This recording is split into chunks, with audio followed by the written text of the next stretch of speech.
अगर आपका ठेकेदार पिलर बनाते ये गलतियां कर रहे हैं ना, तो आपका पिलर कमजोर है, वो लोड नहीं उठा पाएगा और फेल होने के चांसेस बहुत ज्यादा हैं।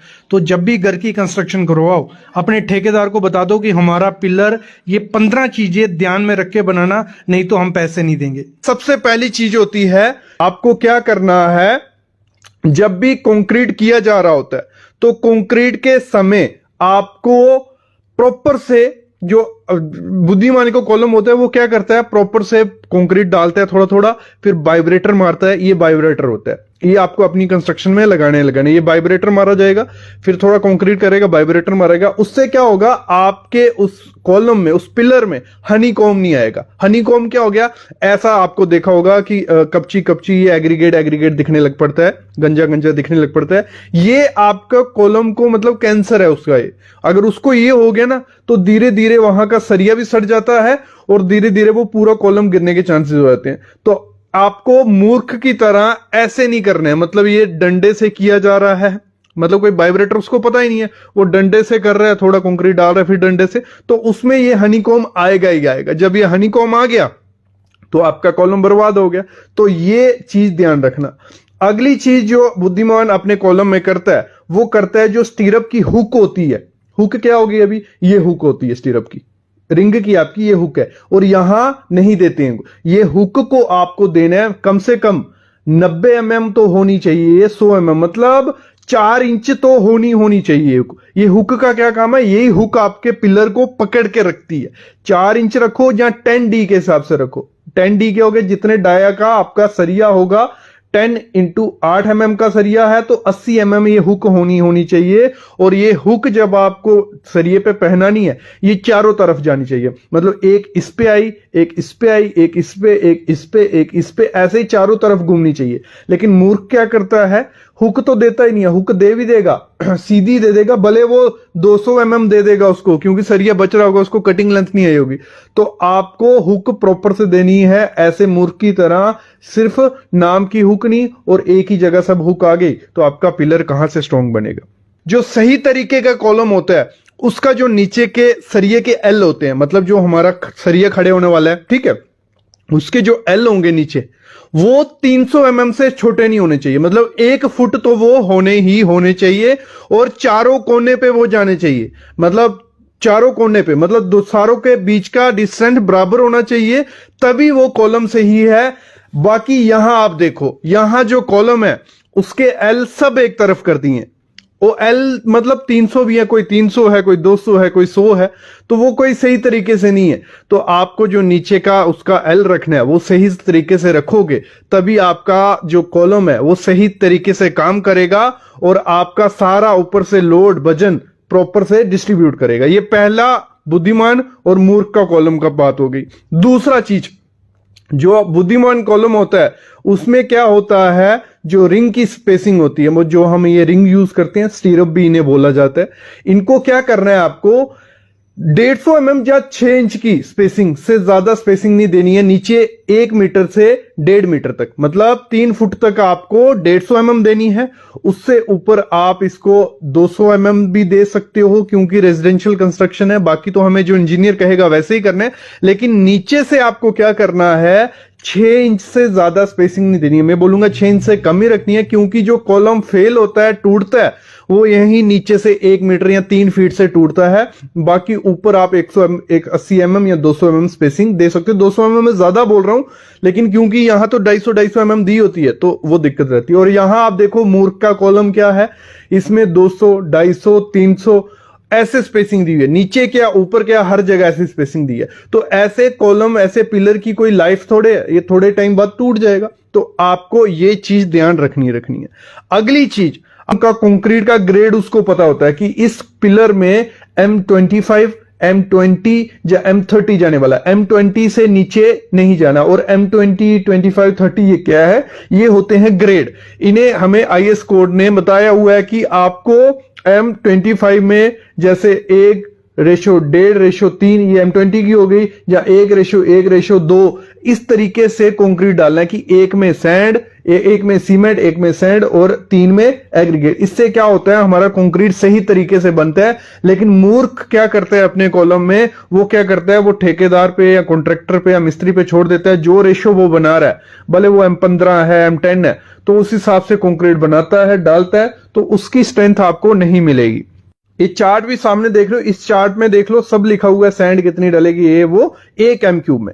अगली चीज, जो बुद्धिमान होता है ना, वो अपना कॉलम कैसे बनाता है, अच्छे से उसकी शटरिंग करते हैं। क्योंकि अच्छे से अगर शटरिंग नहीं की होगी ना, उसकी जो स्लरी होती है, जब हम कंक्रीट बनाते हैं ना, जो स्लरी होती है, अगर वो निकल जाए ना किसी स्ट्रक्चर में से, कॉलम है जो भी है, तो स्लरी निकल गई मतलब सीमेंट निकल गया। जब सीमेंट उसमें से निकल गया तो पीछे क्या बचा, सैंड, एग्रीगेट, ये सरिया, तो वो थोड़े आपके पिलर के कॉलम को पकड़ के रखेगा। तो मूर्ख क्या करता है, शटरिंग इस तरीके से करता है कि उसका बस कंक्रीट जैसे तैसे पड़ा रहे, मतलब थोड़ा लीकेज भी होगा चलेगा, तो उसकी स्लरी निकल जाती है और बाद में बचता क्या है, कुछ नहीं, भूसा, और जब लोड पड़ता है वो कॉलम टूट जाता है। तो आपको शटरिंग ऐसी करनी है कि थोड़ी भी स्लरी बाहर नहीं निकलनी चाहिए। तो ये होता है मूर्ख और बुद्धिमान के कॉलम में। बुद्धिमान क्या करते हैं अपने कॉलम में, जब वो लैप देता है, वो देखता है कि कहां लैप देना है। लैप एक तो हमें नीचे में नहीं देना है, मतलब आपके कॉलम में, आपके पिलर में लैप हमेशा बीच में आना चाहिए। लगा लो अगर उसकी 10 फुट हाइट है तो 5 फुट पे लैप आना चाहिए, वो भी आगे पीछे एक दूसरे से, मतलब एक जगह पे लैप नहीं आना चाहिए। आपको लैप आगे पीछे देना है, वहां फेल होने के चांसेस नहीं है। लैप क्या हो गया, जैसे एक सरिया खत्म हो गया, दूसरे सरियों को हम जोड़ते हैं ना, तो वो जोड़ना कितना है, वो होता है 50D। अभी वो कोई पूछेगा 50D क्या हो गया, जितने mm का सरिया है, जितना उसका डाया सरिया का, लगा लो आपका डाया सरिया का 20 mm, तो 50 इंटू 20 1000 mm। तो आपका जो लैप चढ़ना चाहिए, एक दूसरे का जो जुड़ेगा सरिया एक दूसरे से, वो 1 मीटर मतलब 3 फुट तो होना ही होना चाहिए। तो 50D से कर लो आप, 50D से करना है प्रॉपर से लैप। मतलब मूर्ख क्या करता है अपने कॉलम में, लैप में, वो क्या करता है, एक ही जगह दे देता है, मतलब एक ही जगह सारे लैप आ रहे हैं। जब एक ही जगह सारे लैप आएंगे, जब लोड पड़ेगा तो वो कॉलम वहीं से टूटेगा, फेल होगा। वो लैप नीचे भी दे देता है, मतलब जहां से कॉलम शुरू होता है, जहां जहां कॉलम खत्म होने वाला था, उसका जहां मन किया वहां लैप वो दे देगा, तो कॉलम फेल होगा ही होगा। तो लैप में बहुत ध्यान देना है।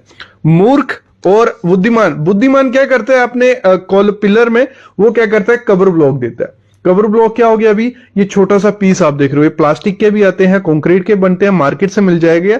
पिलर में आपको 50 mm 2 इंच का ये देना पड़ता है। 2 इंच का कवर ब्लॉक अगर दिया हुआ है तो आपका कॉलम का सरिया क्या होगा, बचा रहेगा, बाहर के मॉइस्चर से, पानी से, कंक्रीट के अंदर रहेगा वो, क्योंकि 2 इंच हमने चारों तरफ उसको डाला था। जब उसको डाला है तो कंक्रीट के अंदर पानी जा नहीं सकता। तो मूर्ख क्या करता है, वो कॉलम कवर ब्लॉक देता ही नहीं है, मतलब उसको कवर ब्लॉक का कोई आइडिया ही नहीं है। वो उसका सरिया एक तरफ 1 इंच जगह बची है, दूसरी जगह 4 इंच जगह बची है, एक जगह 1.5 इंच बची है, तो वो क्या होगा, एक्सपोजर होगा, मतलब पानी उसमें एक सरिये को भी पानी टच हो गया ना, पूरा स्ट्रक्चर खराब हो जाता है, वो पूरे जगह क्रोजन लगाता जाता है। तो आपको अपने पिलर या कॉलम में कवर ब्लॉक देना ही है बुद्धिमान की तरह।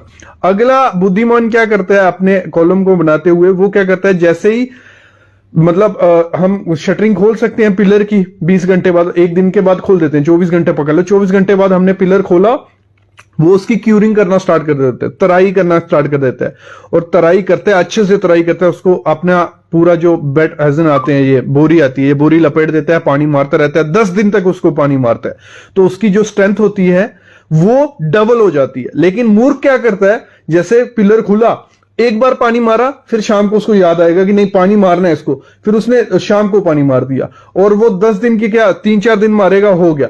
जो आपने उसमें सीमेंट सैंड अच्छे से यूज की थी ना, वो बर्बाद है। क्योंकि अगर आप किसी कॉलम पिलर की अगर 10 दिन तराई नहीं करते, 10 दिन तराई नहीं की ना, उसकी शक्ति, उसकी स्ट्रेंथ आधी हो जाती है। तो आपको तराई करनी है एक किसकी तरह, बुद्धिमान की तरह। अगला बुद्धिमान क्या करता है, जब भी कॉलम पिलर बनाया जा रहा होता है, जैसे उसने एक पिलर एक साथ तो भरा नहीं हमने, आधा पिलर भरा, जहां आधा पिलर वहां शेयर की देता है। शेयर की क्या हो गई, शेयर की ऐसी होती है, देखो मतलब बीच पिलर के बीच में एक गड्ढा सा कर देते हैं, ठीक है, ये गड्ढा आप 6 बाई 6 इंच का कर देना, ठीक है, 6 बाई 6 इंच का गड्ढा रहेगा।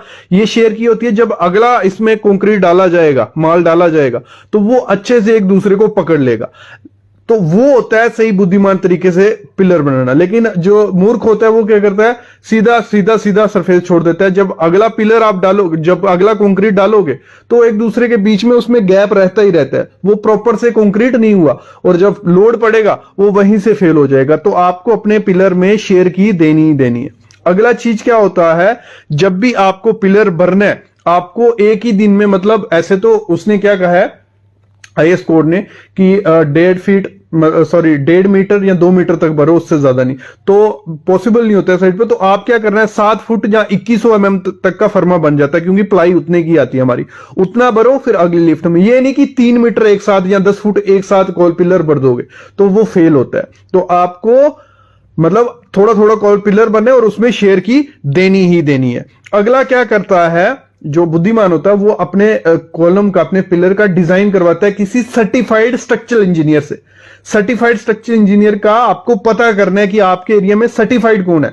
ऐसे कोई भी डिजाइन बना देगा, मैं भी दे दूंगा, या आपका ठेकेदार मिस्त्री दे देगा। मूर्ख क्या करता है, ठेकेदार मिस्त्री पे छोड़ देता है। या पुरानी कोई घर की कंस्ट्रक्शन होती है 2 मंजिल की, वहां से देख के आता है कि इस पिलर में उसने 16 mm का सरिया डाला है, वो भी पैसा डाल देता है। ऐसा नहीं करना है, आपको किसी स्ट्रक्चरल इंजीनियर से, वो भी सर्टिफाइड स्ट्रक्चरल इंजीनियर से राय लेनी है कि इस 2 मंजिल के कॉलम में कितना सरिया आएगा, 10 mm का आएगा या 20 mm का या 25 mm का। तो उससे वो बनवाना है, वो बुद्धिमानती होती है। नहीं तो ऐसे मूर्ख की तरह कहीं से भी लेके आ गए और डाल दिया, वो फेल होना ही होना है।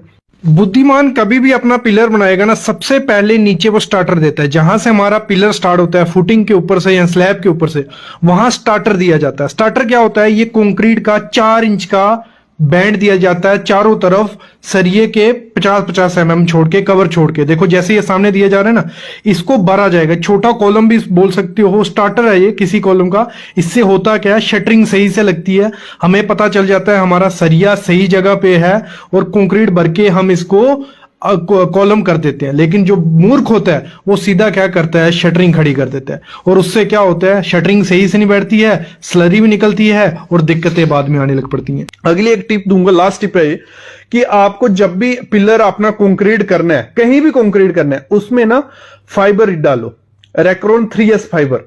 ये बहुत सस्ता, मतलब कुछ कोड़ी के भाव आपको मिल जाएगा। इसको अपने कंक्रीट में जब आप डालते हो तो उस कंक्रीट की ना स्ट्रेंथ डबल हो जाती है। इंडिया मार्ट से मिल जाएगा, अमेजोन से मिल जाएगा। आपको इसको अपने प्लास्टर में, अपने कंक्रीट में डालोगे, इससे स्ट्रेंथ डबल हो जाती है उस स्ट्रक्चर की। ना उसमें छोटे छोटे क्रैक्स जो रहते हैं, हेयर लाइन क्रैक्स, जैसे पिलर टूट जाता है, जो ऐसा कभी नहीं होगा। वो सारे पिलर, सारे कंक्रीट को पकड़ के रखते हैं। तो फाइबर डालोगे, उससे स्ट्रेंथ भी बढ़ती है और क्रैक भी नहीं आते हैं।